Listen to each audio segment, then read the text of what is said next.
to really now struggle hard uh, to I think meet up those expectations. Psychology, there are they say that the human brain has three different problems. One is trying to climb a tower, which is leaning towards yourself, towards your direction. Second one is trying to convince a girlfriend who is going away from you. And the third one is trying to talk something inspiring after some inspiring talks. So yeah, no, I was just listening to Elko's session there, and I think you had some great thoughts shared in the sessions there. So first of all, I really want to thank you and the team for really putting this up together. I think it's a great opportunity for all of us to kind of learn from each other and really see what agility is really all about there. And in that context, I thought I'll just share a little bit of ideas around for you to kind of leave you with a lot of questions. Some of you who are familiar with my work would know that I don't believe in giving answers. I actually feel my talk is successful if I can leave you with some good questions in your mind. And I'm hoping to do the same thing today. And this talk, I will talk a little bit about agility from first principles. And at least that's the way I have constructed that in the last few years of being an agile practitioner there. So, as quickly as Anand said, I am currently working with Walmart Global Tech. I lead the strategy and operations function, and I also am the chief of staff there. So, bunch of horizontal activities. Been involved in the agile sort of process movement for last 25 years.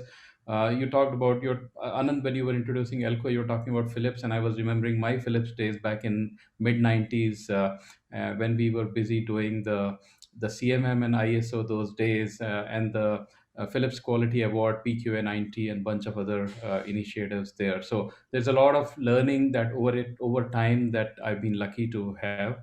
And as I'm also doing my PhD at this point in time from ISB Hyderabad, which is actually giving me a very different lens to how I look at the problems. So even though the ideas might be old, my lens is changing all the time, and that's what I really feel very satisfied about. So, with that very quick prelude, let's just dive in. I want to really use about 15 to 18 minutes to talk about some of the things here, and we can have a Q&A after that. So, to me, Agile is really something which is a very practice led sort of a movement that came together. And the whole idea has been on effectiveness. And I think I really like to put the focus on effectiveness because somewhere in the whole mumble jumble of different frameworks and processes, we tend to lose that. And we really have built it on four core values that really talk about that really emphasize on the whole element of people and interaction, collaboration, adaptation, value, and so on, which is really then supported by those 12 principles. And by by the definition, it is really meant to be very generic. So it doesn't really talk about the specific frameworks and methodologies, but it really talks about the principles around that, right? So that's how we have seen 20 years back. It's exactly almost 20 years since we got the Agile Manifesto.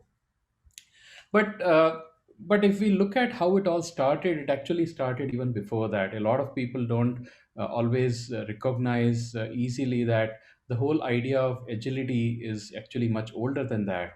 And probably even older than that. I think it is as old as the mankind because, in some sense, when we talk of evolution, evolution needs agility in some sense, right? Because you have to be able to really understand whether, I mean, imagine if you're a caveman 30,000 years back and you see a tiger. The first decision you have to make is tiger a friend or a food?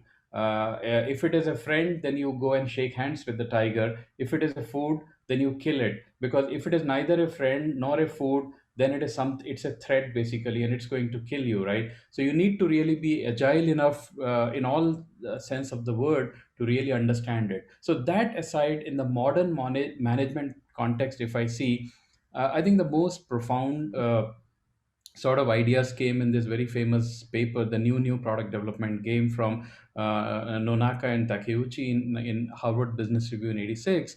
And it's very interesting because nowadays when we talk of agile to practitioners, they actually ask, hey, does it work for hardware, does it work for firmware, does it work for chip manufacturers, does it work for electromechanical systems? And they actually, when they studied these papers almost 35 years back, they actually found that there were a bunch of these practices that were being practiced in some systems products like a photocopier, or the Honda City car, or a personal computer, or Canon's camera. And a lot of these really had all kind of subsystems, electromechanical, physical, software, one of them, and so on. And they found that they actually had these six commonalities in between these case studies. They had a built-in instability really, and what it meant was, while they did not leave it completely open-ended, they also did not impose an order on that. So there was something in between. There was some kind of a creative tension, which really allowed the best of this to come out of it. So there was some kind of a high level in that paper. They talk about Toyota's Lexus LS 400, the first luxury car that Toyota built, and they talk about how they basically said, gave like literally a one line sort of a product backlog, or a PRD, or a vision document, so to say. Said, hey, build a car that has this acceleration, this mileage, and so on. And then they actually end up having a team of I believe more than 400 or 500 engineers, who basically built the entire thing from just that one line description of that, right? So that was the first part of it. The second part, if you see, is the whole self-organizing project team.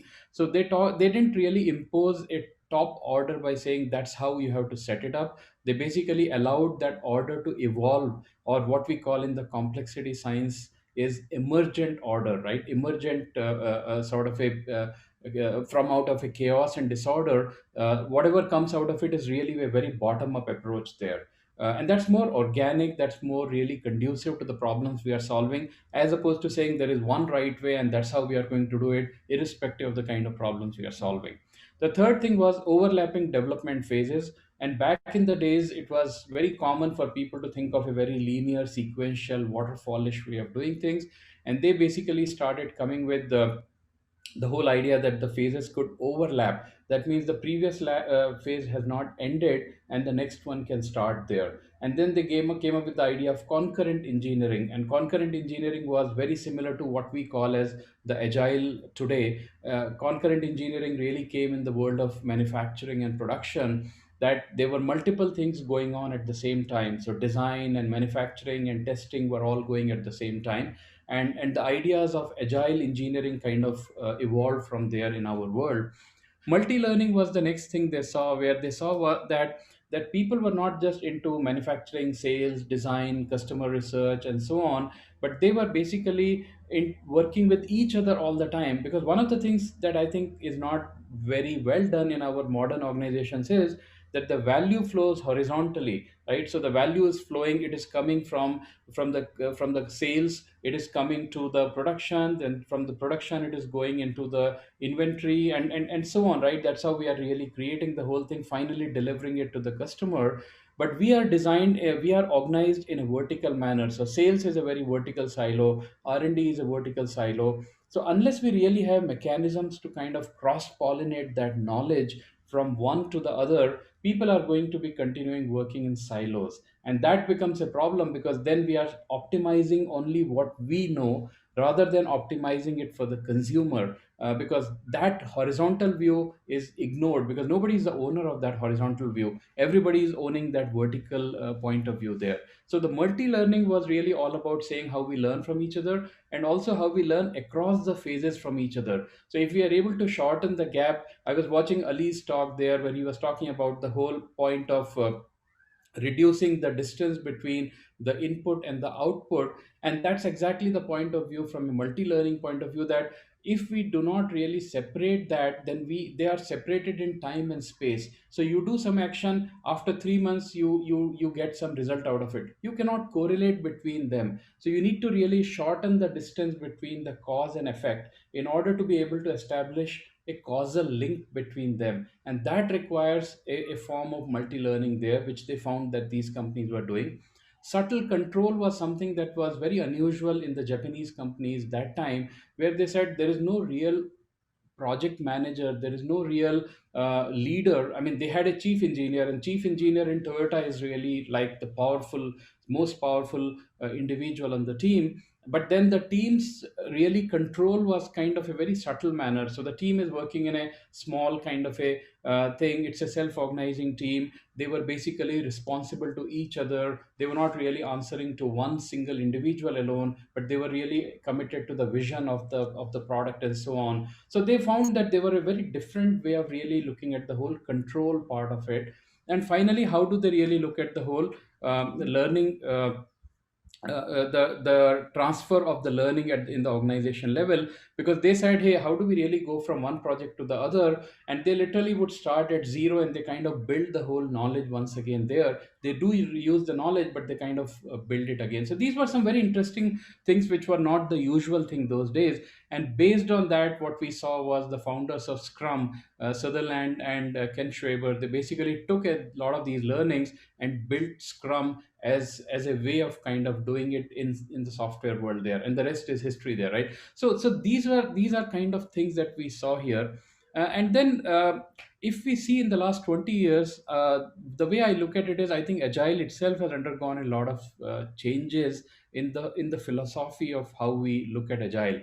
20 years back, when we saw agile manifesto, some people call it as the big A agile, which was like, hey, there is one way of doing agile, and this is one way. In fact, I remember listening to Dave Thompson, who was one of the agile signatories, when we invited him. I think it was in 2014 that we invited him to Bangalore, and he was speaking at Agile India conference, and he said agile is dead, and all we are left with is agility. Let's hold on to that. And I think the point he said was very profound, where he said, the day we wrote down agile manifesto, it was dead. Because think of it this way, you are defining something agile by actually writing it on a piece of paper.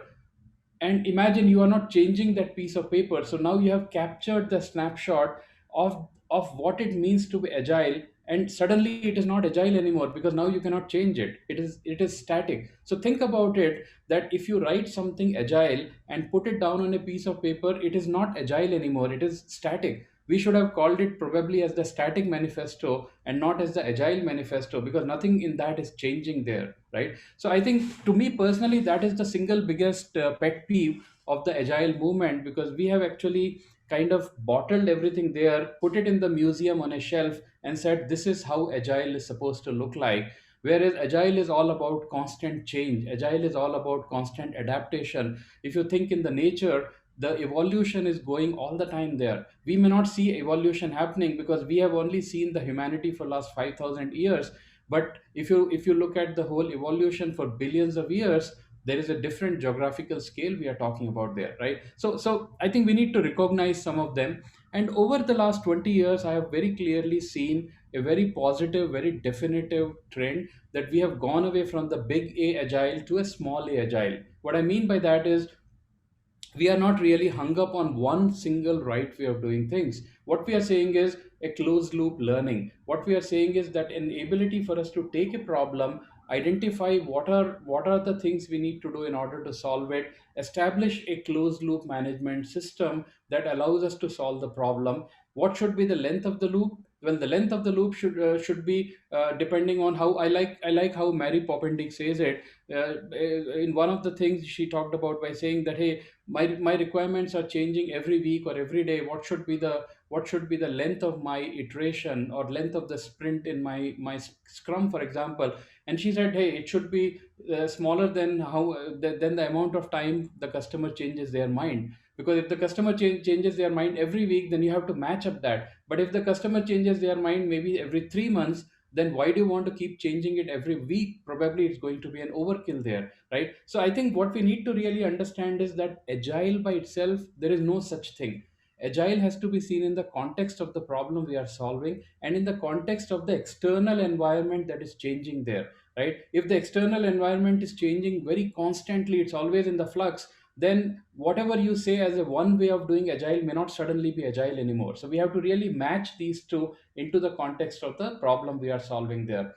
And then the results again, the results also, there's no one single way of looking at the result. Sometimes because there is no one type of software, right? There are at least three or four different types of software categories that I can think of. So the first category I would put is which I have done all my life, which is a product development, right? In a product R&D, you don't have a kind of many a times you are doing a 1.0 because nothing has existed before, and you are really dealing with a lot of problems at that point in time, a lot of uncertainties there, and you don't have a commercial success at that point in time. You could have the second category, which is really the whole IT software, which is, let's say, the payroll software or something, which is really something where it's a version 4.2, right? Which means it has already been there, and you are really looking at enhancements of that thing there. So there could be multiple ways, and there cannot be one single definition of results. There could be commercial results, there could be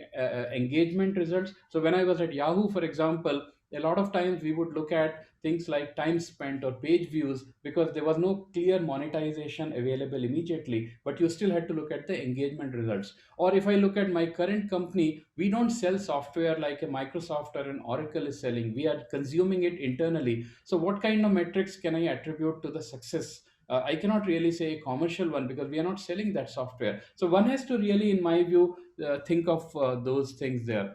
So with that, I just want to take a few minutes and talk about these five slides. And I'll skip rest of the presentation. I'll share it on SlideShare. But I want to really talk about what I mean by the first principles to construct the agility point of view. So to me, the first important thing is really establishing the purpose. And the purpose is really about why are we even doing something there. A lot of times people say, hey, why are you doing agile? Because everybody is doing agile in the industry, because it looks cool, because my when I did my own consulting for a few years, I know one company which I will not name. They were a leader in the travel space. The CEO of that company called me and said, and it was very clear what they wanted to do was basically dress it up for an upcoming acquisition there, because they wanted maybe it to look good on the record books or something like that. So I think it's important for us to be really able to establish why are we doing it in the first place. To me, my journey, my software improvement journey started back in Philips back in 95, 96 time frame. And we were very clear, we were doing it for solving the problems those days. So we said, hey, this is the problem I have. And the process was really an emergent way of solving the problem, not because there is a new framework that has come in the town which I am going to, oh, let's go and just use the whole thing there, right? So to me, just to put some words on what do I mean by that whole thing, is basically the purpose has to transcend all aspects of a business. Now initially when agile was created, we only looked at the whole thing of software, but now we are looking at the entire business continuum there. Deliver the highest customer value. Agile is not about technical debt. I mean, it sounds like a very sacrilege. People think of technical debt all the time. I always talk about business value to the customer there. End of the day, does the customer really care about the whole thing as long as the customer is getting the value? Because if in order to basically establish your technical debt equation, if the customer's value is being shortchanged, is the customer going to be happy? End of the day, our lunch is being paid by the customers. That's something that we have to recognize. If you go to a startup and talk about technical debt, they will say, if we survive next month, then we will talk about the whole thing, whether we will go and clean up all the things or not. And that's a very conscious business decision of prioritizing what is the problem to be solved today versus the problem to be solved day after tomorrow, right? And that is the whole sense of customer value in the most cost effective manner. Because if you are going to exhaust, if you are a startup, your runway is only about few months, right? And then if you are going to put all your money in basically making sure that you are setting up for 100 years, when you don't know whether you will be alive after 2 months, you are probably not doing a cost effective way of eliminating waste and delays, reducing inventories, technical debt, and optimizing lead times and cash cycles. So I think to me that purpose is very important as the first point here. And what part of that is really all about human capital? And I think that's an important thing, because our industry even today is really all about the cognitive human talent that goes into building the software. So that is, I think, an important part. So how do we really pursue a people first approach by nurturing a growth mindset? give a place and give a choice to work with like-minded peers in a small high-performing team. Why small teams? Because historically for the last 2000 years we have seen that the small teams, right from the Roman army, of a unit of 8 has been a great way to really look at a high-performing team there, right? These are sociological patterns that have evolved over a period of time. Nothing that Agile has really created. Agile has basically leaned upon those things and stood on the shoulders of what has been done in the human societies over these years. Co-located. Now today, co-located has to be seen in a very different context. We are all co-located. All of us on this call are co-located right now because we are on the same digital medium right now. So are you going to hang on to the old definition of co-located means sitting on the same floor, sitting in the same corner of the floor in the adjoining cubicles? Because that is how we have seen Agile in last 20 years. I think the time has come to change that mindset and say, well, my Agile, it could be a one scrum team, or it could be 500 people in a safe configuration sitting in like 20 different things. As long as we are probably on the same digital channel, we are co-located, and that's how we have to probably look at it differently. And cross-functional skill set, why is it important? Because we are not talking about a UI team or a database team or a backend team, but how do we really maximize the opportunity to really work together in shipping one feature there? And self-organizing, being able to do that, because no situation is going to be driven by what we know. It is like football. You take 11 players, everyone is hired in the team for their skills. You have a defender, you have a quarterback, you have a goalkeeper, you have a striker, you have other people. But the moment one is red carded, one is yellow carded, the team is reduced to 9 players, and then they don't suddenly have the ability to say, no, my job is defender, I'm going to defend. Well, if the striker is out, everybody has to go and take turns and do that. So self-organizing is everywhere in the life. It is not something unusual. And if you talk to a football team, they do it all the time. If you talk to a cricket team, they do it all the time. We need to change the mindset of what is really self-organizing all about there.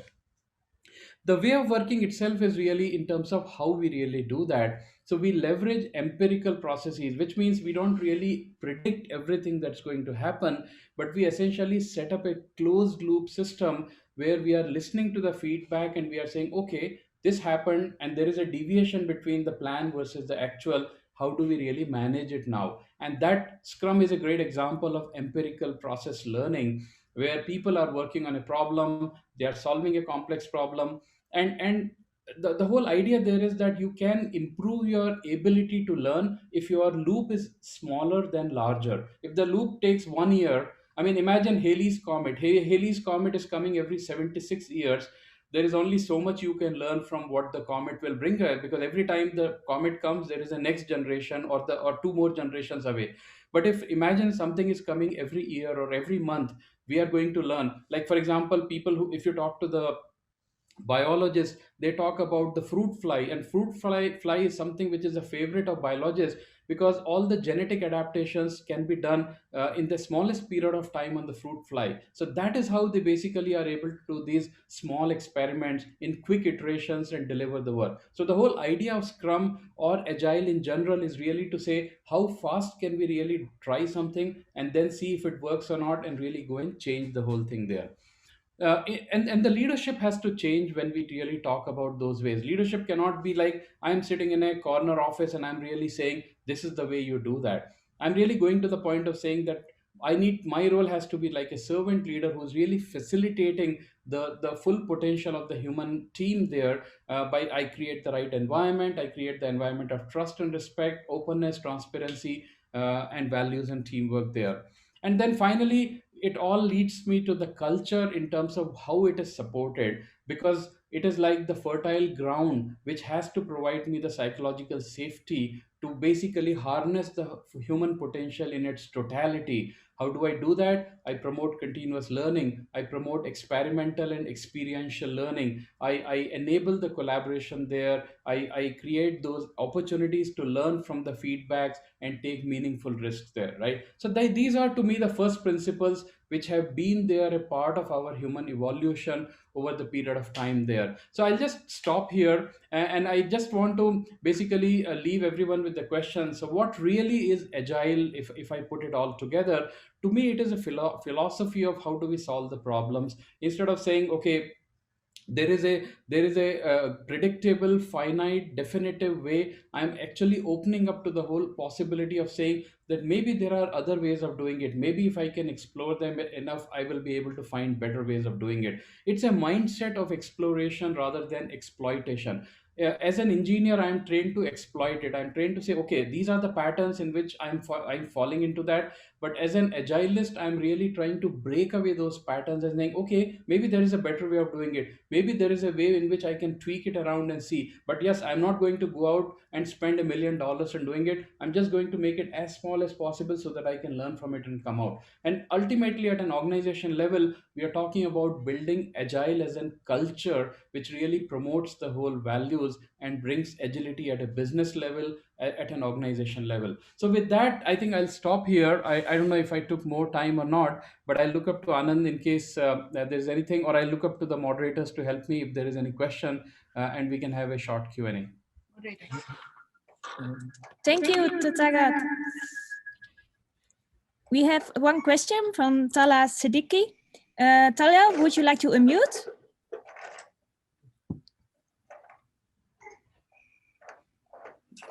Not sure. Okay, I will ask the question to you. You mentioned about Agile Manifesto. Do you think it could have also have evolved over a period of time as capital Agile evolves to Agile and agility? Do you think it could have also evolved over a period of time? So I think, Tala, great question. My point of view is that uh, it's up to us. For example, you look at any country's constitution or any country's code of conduct. Maybe it was written 100 years back or 50 years back, but the social structure, the technology, the human values, the problems of a country are very different 100 years back to now. And it really is up to us on how we interpret them, because you cannot go back and change the words what were written 100 years back. The same thing is with Agile Manifesto or anything else. Maybe it was written with a particular context at that point in time, but how we look at it, we must change that because the context is totally different. If we go back with the same context of before, we are only going to go back and justify why something is should not be done this way. Like, are you going to go back and tell co-location is right thing to do when none of us is able to go to the offices? The reality of the world is, we are, like, I was reading one company has told 75% of its employees are going to be working from home till 2025.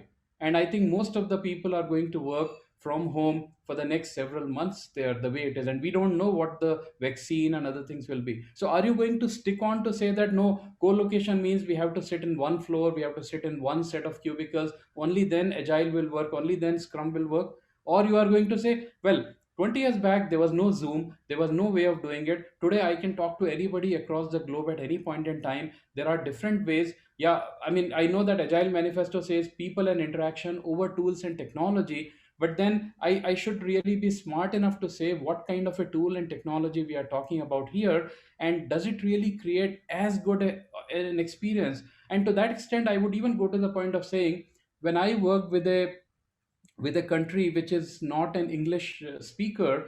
I mean, I lived there for 1 year, and it was very difficult. People say face to face collaboration. And I would find that nobody would speak there because they cannot speak and understand English the way many of us can. And I would find that people were very comfortable that they would come back to their cubicles and they would type it on the computer because they would use the translation software. So, are you going to stick on to the face to face collaboration simply because Agile Manifesto says, or are you going to deal with the common sense there, right? And the last point I want to say is, it reminds me of that saying on the Swiss Army manual, which says, if there is a difference between the map and the terrain, trust the terrain, don't trust the map there. So I think there is a pedagogical value of a guide or a manifesto or any document that says it. But remember, it was written 20 years back, 40 years back. And secondly, if there is a difference between the guide and the reality, you trust the reality. You don't go back and say, no, guide says that's how it should be, so let's go and change the reality. Reality does not obey your guide. Yeah, right? So you have to really find a way to think of it.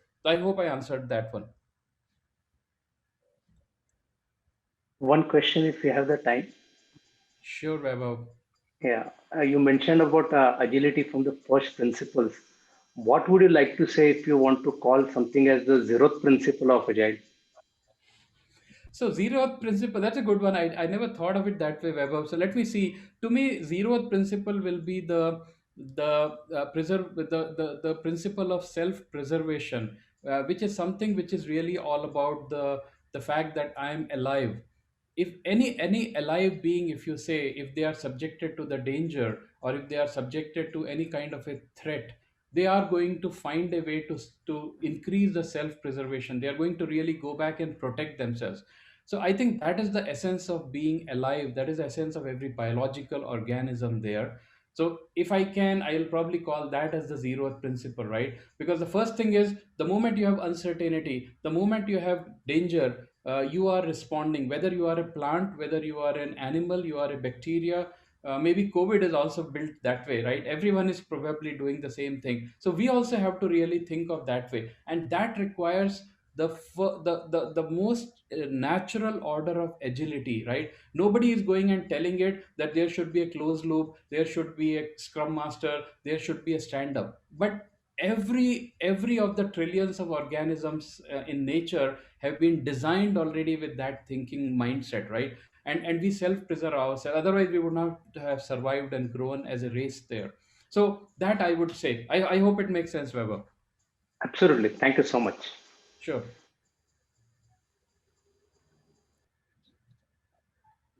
So, Annette, Anand, over to you guys. If you have any questions, I can take it. Otherwise, back to you. I don't have any questions, Tatagar, but I have two comments. Sure, Anand. Your talk reminded me of an article that I read once asking, why does things grow though we cut, especially grass? Why does grass grow though we keep on cutting the grass? It grows. So I believe the mythological belief is that somebody spilled amrut on the floor, and we believe amrut is something like it gives life. Your talk kind of gave me that kind of a feeling. Though you spoke about manifesto, but it gave it new life. Thanks, Anand. That was a great one. Yeah, I mean that. I think that is like the biggest mystery of why do things grow back? We keep cutting it. We might say, hey, the intelligence should be don't grow back because somebody will cut it. But then there is something else at play which says that no, that is the defiance, that is the agility, that is the mindset that no, I will keep going back and I'll keep doing it. Yeah. The other question to all the audience: can you clap with one hand? Can you make that clapping sound with one hand? Well, I can do if you can't do. That is like this. You hit your forehead. This is exactly how Buddha used to teach his disciples.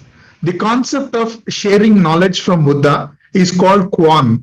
Kwan is an abstract concept that Buddha would give and ask his disciples to go talk to people, interact with people, and find the answer. And after they find the answer, this would be their reaction. Oh God, this is so simple, yet it was we complicated a lot. I think the talk what you gave me also gave a kind of that Kwan feeling that things can be managed so simple, but we have screwed it up so much.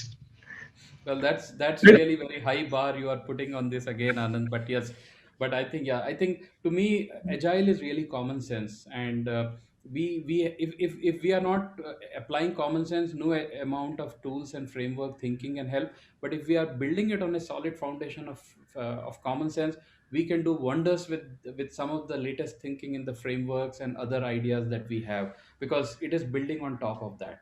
So yes. Okay. So, guys, last opportunity for any questions.